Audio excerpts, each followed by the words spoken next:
ជន់អើយអ្នកគុំប្រងាយផ្សាយដុំនឹងល្អដល់មនុស្សតូចក្រ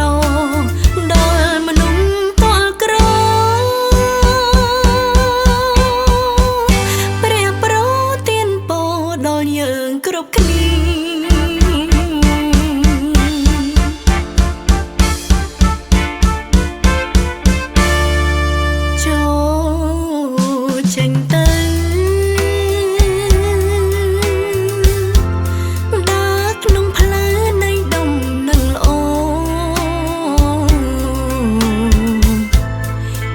ប្រ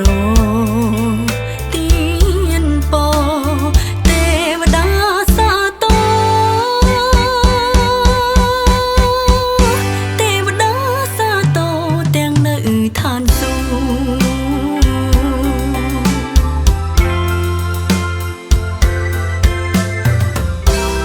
អូគ្រីស្ទានទាំងប្រុសស្រី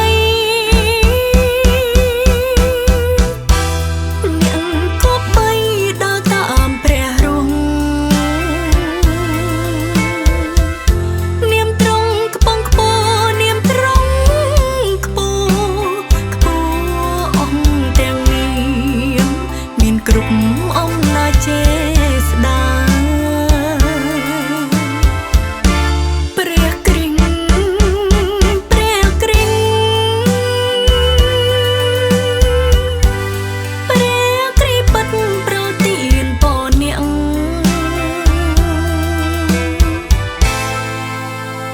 គុំជឿគេ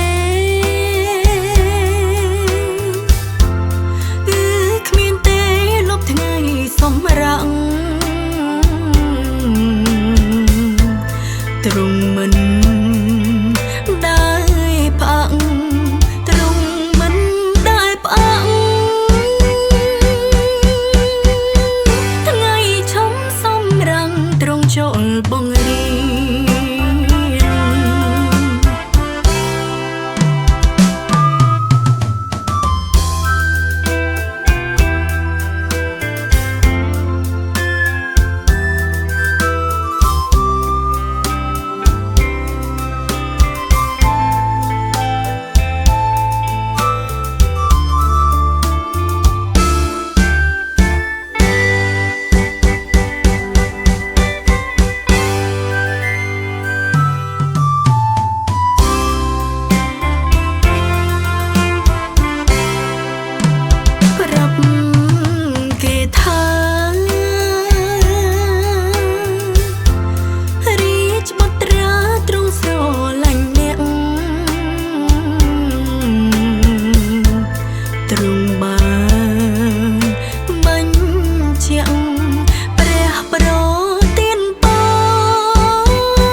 ជីវិត